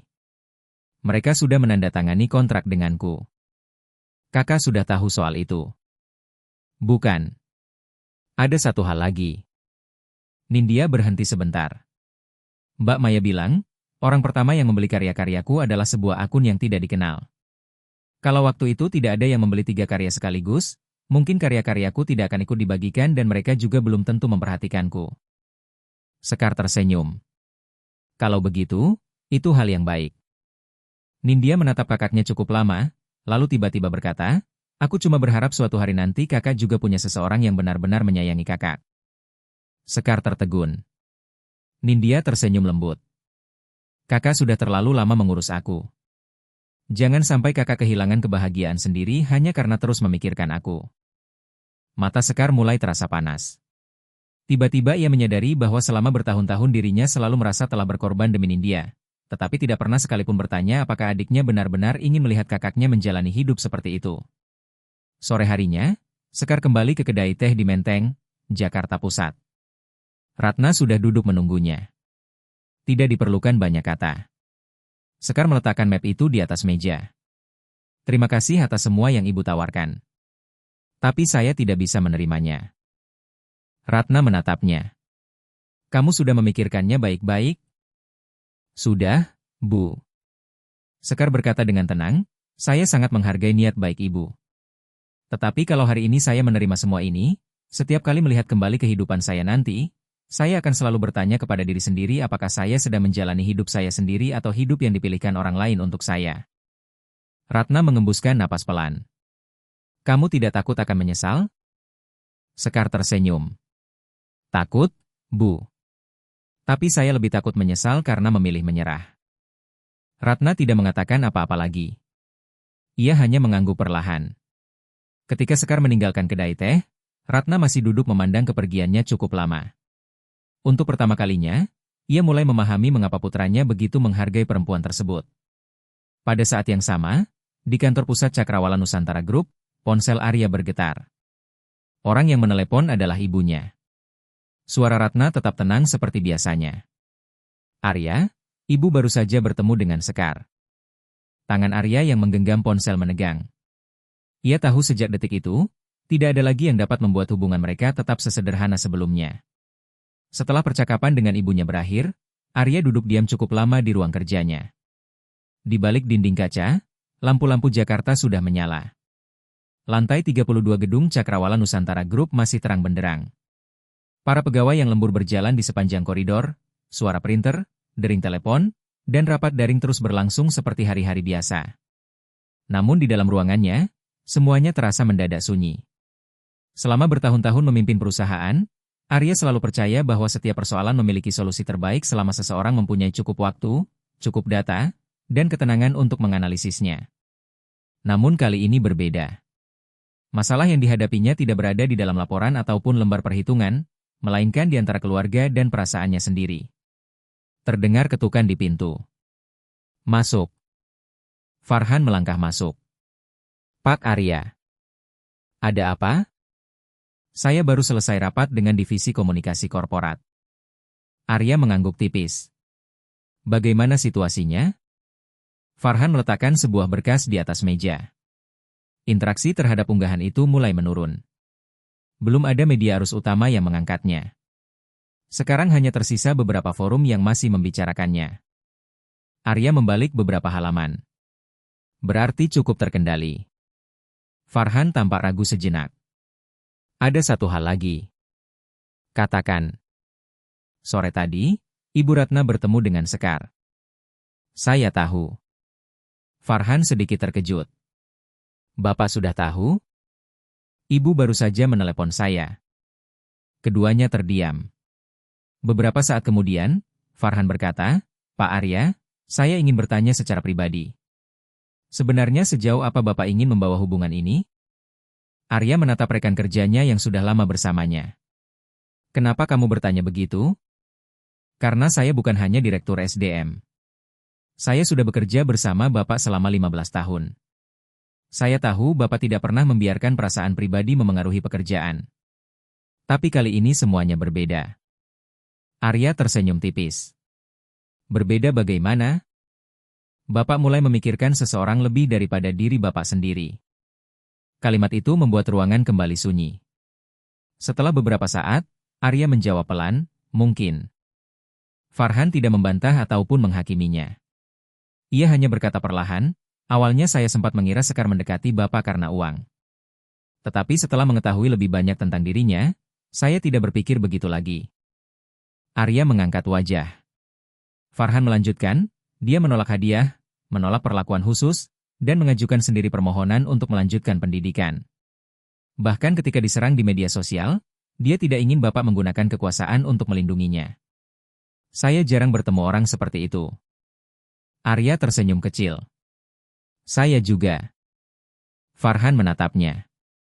Justru karena itu Bapak harus semakin berhati-hati. Perusahaan ini bukan hanya tentang Bapak.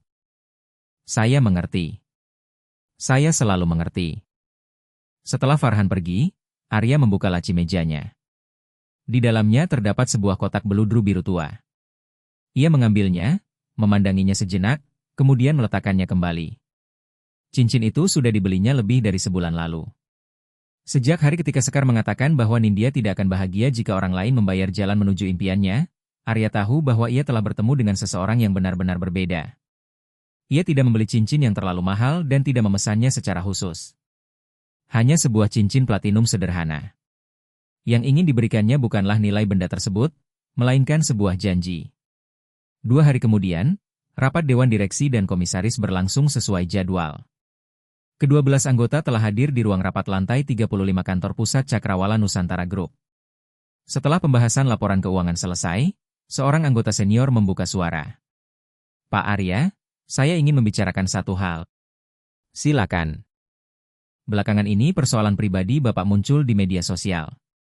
Beberapa pemegang saham sudah menghubungi kami. Seluruh ruangan mendadak sunyi. Arya dengan tenang menutup berkas di hadapannya. Saya tahu. Anggota senior itu melanjutkan, kami tidak berniat mencampuri kehidupan pribadi Bapak. Namun kalau persoalan tersebut mulai memengaruhi citra perusahaan, kita perlu memiliki langkah yang jelas. Arya berdiri. Dengan suara setenang ketika mempresentasikan sebuah rencana bisnis, ia mulai memberikan jawabannya. Saya ingin menjelaskan satu hal dengan tegas. Hubungan pribadi saya tidak berkaitan dengan keputusan manajemen apapun di Cakrawala Nusantara Group. Saya juga tidak pernah menggunakan kewenangan saya untuk memberikan keuntungan khusus kepada siapapun. Arya berhenti sejenak dan memandang satu persatu orang di ruang rapat. Jika suatu hari Dewan menilai kehidupan pribadi saya benar-benar merugikan kepentingan perusahaan, saya siap apabila Dewan ingin mengevaluasi kembali posisi saya sebagai direktur utama. Tidak ada yang langsung menjawab. Seorang anggota lain kemudian berkata, kami membutuhkan hasil, bukan janji. Arya mengangguk. Benar. Dan hasil itulah yang akan membuktikannya. Rapat dilanjutkan. Suasananya masih tegang, tetapi tidak ada lagi yang mengajukan keberatan. Ketika keluar dari ruang rapat, Farhan berjalan di sampingnya.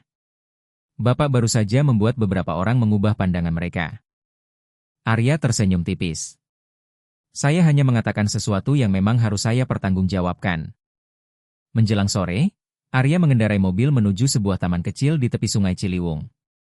Di sanalah Sekar mengajaknya bertemu.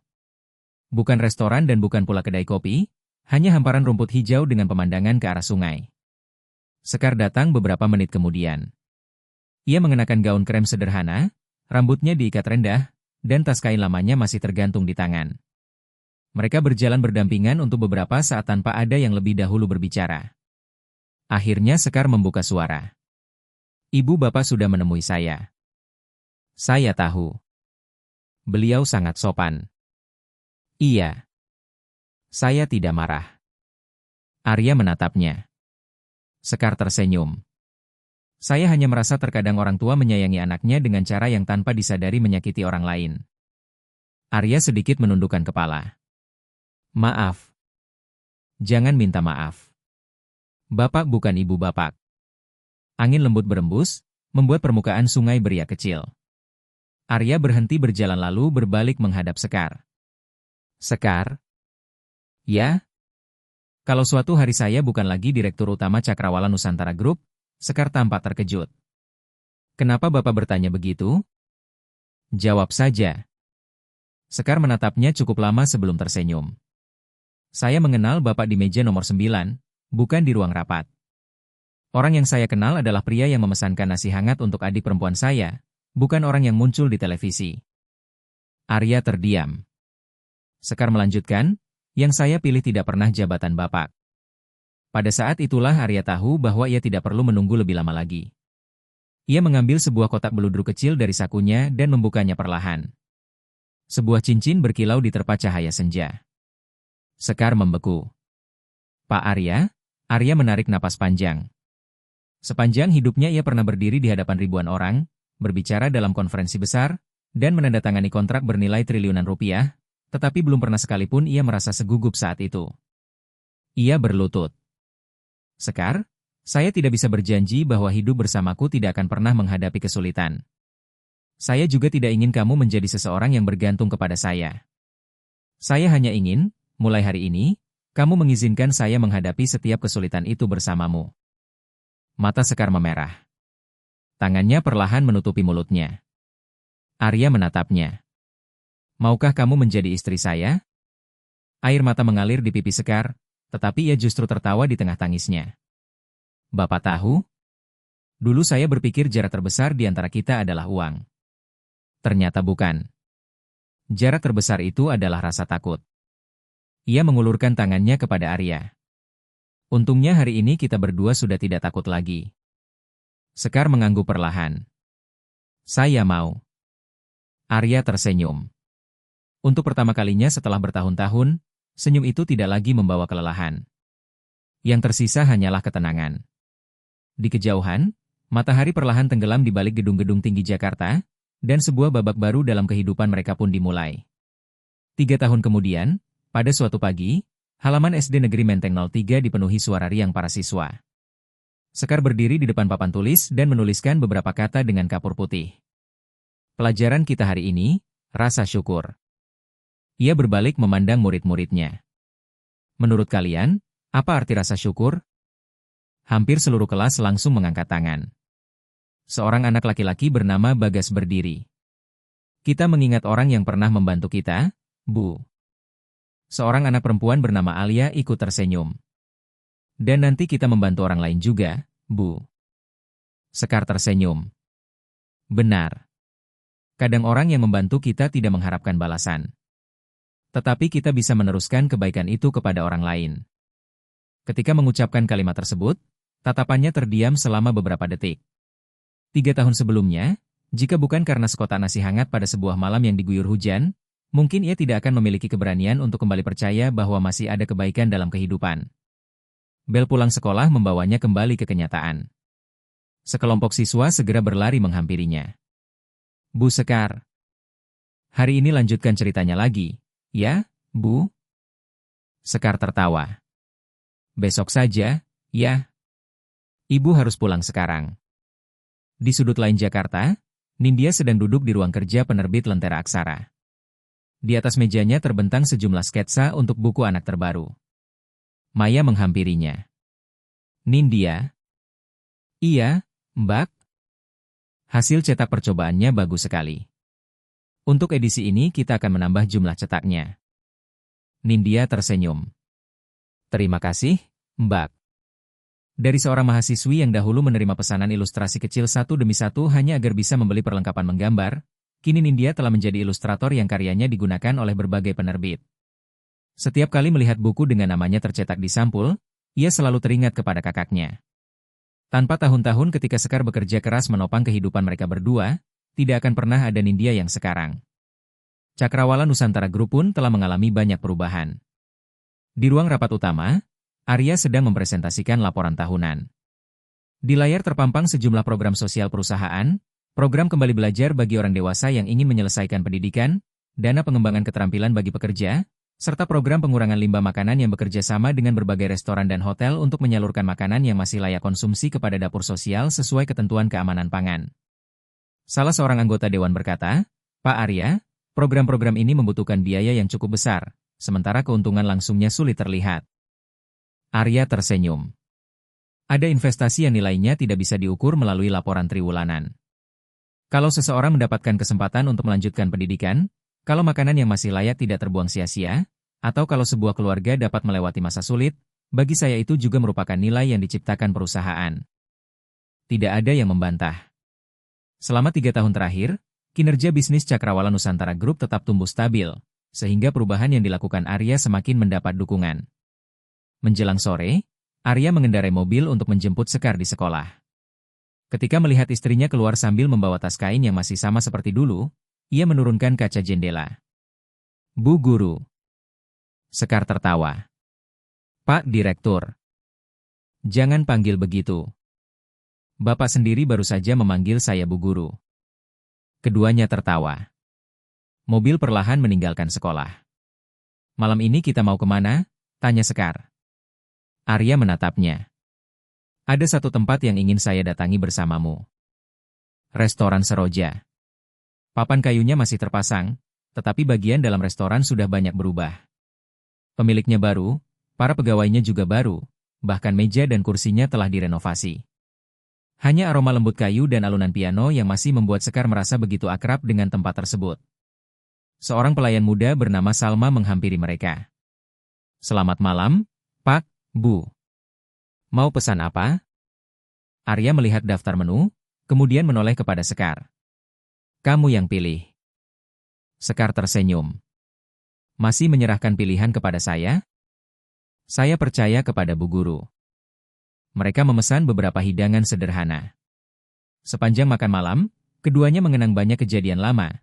Masa ketika Nindya masih sering begadang mengerjakan tugas akhir, malam ketika Sekar dengan gugup meminta makanan yang tersisa untuk dibawa pulang, hingga hari ketika hadiah perlengkapan melukis dari Arya ditolak mentah-mentah. Semakin banyak yang mereka kenang, semakin mereka menyadari bahwa hal-hal yang dahulu terasa begitu besar kini telah berubah menjadi kenangan indah. Ketika makan malam hampir selesai, sepasang suami istri di meja sebelah berdiri untuk pergi, sementara makanan di meja mereka masih cukup banyak. Salma mendekat dengan sedikit ragu. Maaf, Pak, Bu, apakah makanan ini masih akan dihabiskan? Pelanggan itu menggeleng. Tidak.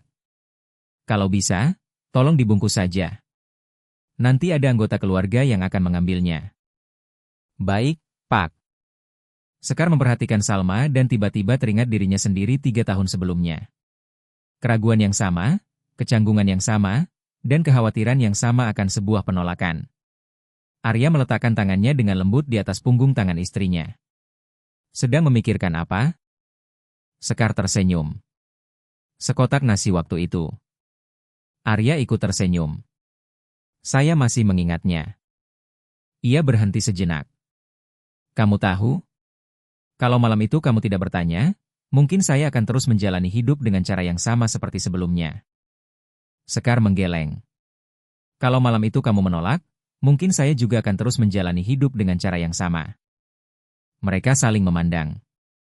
Keduanya memahami bahwa yang mengubah kehidupan mereka bukan uang ataupun kedudukan, melainkan kebaikan yang hadir pada saat yang tepat. Setelah menyelesaikan pembayaran, Arya melihat masih ada sedikit makanan tersisa di meja mereka. Ia memanggil pelayan. Mbak Salma. Iya, Pak. Tolong bungkuskan makanan yang tersisa ini. Baik, Pak. Mau dibawa pulang? Arya tersenyum. Iya. Beberapa menit kemudian, sebuah kotak makanan berbahan kertas dibawa ke meja mereka. Mereka berdua meninggalkan restoran Seroja. Malam Jakarta terasa lebih sejuk dan tenang setelah hujan. Mobil mereka tidak langsung menuju rumah, melainkan berhenti di dekat sebuah taman kecil. Di tepi jalan, seorang petugas kebersihan perempuan yang baru menyelesaikan giliran kerja malam sedang duduk beristirahat sambil menikmati sebungkus nasi sederhana dan sebotol air mineral. Sekar turun dari mobil lalu menghampirinya dengan senyum ramah. Bu. Perempuan itu mengangkat wajah. Iya, Mbak. Kami masih punya makanan ini. Kalau ibu tidak keberatan, boleh kami berikan kepada ibu? Perempuan itu tampak terkejut. Ya Allah, terima kasih. Sekar menyerahkan kotak makanan tersebut. Masih hangat, Bu. Kalau nanti dihangatkan lagi di rumah pasti masih enak. Perempuan itu menerimanya dengan kedua tangan. Terima kasih banyak. Semoga kalian berdua selalu diberi kebahagiaan. Arya dan Sekar hanya tersenyum. Tidak ada yang mengenali mereka, tidak ada yang mengambil foto, dan tidak ada unggahan apapun di media sosial. Hanya ada satu porsi makanan yang diberikan dengan ketulusan. Setelah kembali ke mobil, Sekar menyandarkan tubuhnya ke kursi lalu berkata pelan, "Dulu, kamu yang melakukannya untukku." Arya menggenggam tangannya. Bukan? Ia tersenyum. Hari ini kita yang melakukannya.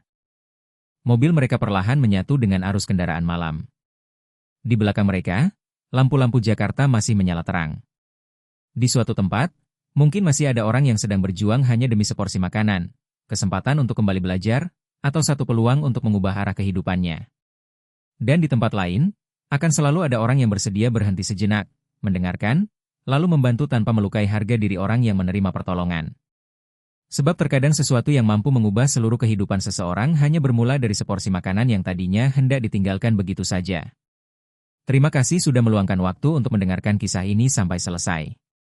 Saya selalu percaya bahwa dalam kehidupan, sebuah tindakan baik yang sangat sederhana terkadang mampu mengubah seluruh perjalanan hidup seseorang.